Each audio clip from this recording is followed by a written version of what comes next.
আসসালামু আলাইকুম রহমতুল্লাহ। সবাইকে আন্তরিক শুভেচ্ছা এবং স্বাগতম জানাচ্ছি আজকের লাইভ ক্লাসে। প্রথমেই আমাদের আজকের ক্লাসটা আমরা অলমোস্ট ফেসবুক পেজে এবং ফেসবুকে রুটিন আকারে বলেছিলাম যে আজকে গসাগু ও লসাগু ক্লাস হবে। তো গসাগু ও লসাগু ক্লাস নিয়ে আজকে আপনাদের সামনে হাজির হয়েছি। যেহেতু এই অংশটা প্রাইমারি লেভেলের পরীক্ষায় কোশ্চেন হয়, অর্থাৎ এটা প্রাইমারি লেভেলেরই গণিতের একটা অংশ। গসাগু এবং লসাগু আমরা ছোটোবেলা থেকেই এই অংশ দুটার কথা শুনে এসেছি। তাহলে প্রথমে আমরা শুরু করতে যাচ্ছি গসাগু ও লসাগু। দেখেন, গসাগু এমন একটা জিনিস যে অংশটা আমরা ম্যাথের ক্ষেত্রে ব্যবহার করলে এটার একটা টেকনিক বা আমাদের মনে রাখতে হয়। একটু হচ্ছে গসাগু পার্টের অংশ আর একটা হচ্ছে লসাগু পার্ট। এই অংশটাকে ফুল মিনিংয়ে কী বলে? গসাগু মানে হচ্ছে হাইয়েস্ট কমন ফ্যাক্টর আর লসাগু মানে হচ্ছে লোয়েস্ট কমন ফ্যাক্টর। এখন গসাগুর ক্ষেত্রে আপনার মনে রাখতে হবে এটা বৃহত্তম সংখ্যা, আর লসাগুর ক্ষেত্রে মনে রাখতে হবে এটা ক্ষুদ্রতম সংখ্যা।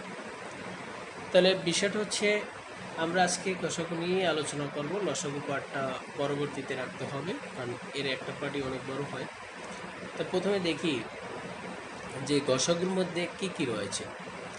ঠিক আছে, যদি আমরা একাধিক সংখ্যা নেই তাহলে তার গসাগু কীভাবে বের করতে হয় এই পদ্ধতিটা আমরা শিখে নেব আজকে, এবং পরবর্তীতে কিছু উদাহরণ দিব।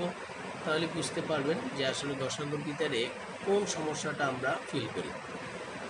তাহলে প্রথমেই আমরা একটা গসাগুর উদাহরণ নিয়ে নিচ্ছি। সেটা হচ্ছে আমরা একটা সংখ্যা নিলাম 12, আরেকটা নিলাম 18। আপনারা যারা দেখতেছেন তারা দেখবেন 12 এবং এই 18 সংখ্যা দুটির ভিতরে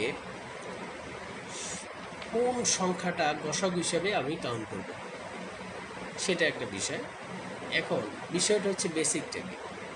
আমাকে এই দুইটা সংখ্যার ভিতরে গসাগু নির্ণয় করতে বলছে যে এর গসাগু নির্ণয় করো। তাহলে আপনাকে খুব সুন্দর করে বুঝতে হবে যে যত সংখ্যাই আমার হাতে দেখ না কেন, তার নির্ণয় করার পদ্ধতিটি হচ্ছে এটা আমরা সবচেয়ে ক্ষুদ্রতম এবং সবচেয়ে বৃহত্তম এই সংখ্যাগুলো এখানে আমরা দেখব। তাহলে এখানে আমাদের দুইটা সংখ্যার ভিতরে সবচেয়ে ক্ষুদ্রতম সংখ্যা কত? 12, আর সবচেয়ে বৃহত্তম হচ্ছে 18। এখন খেয়াল করেন, 12কে আপনি 18 দিয়ে ভাগ করতে পারেন না।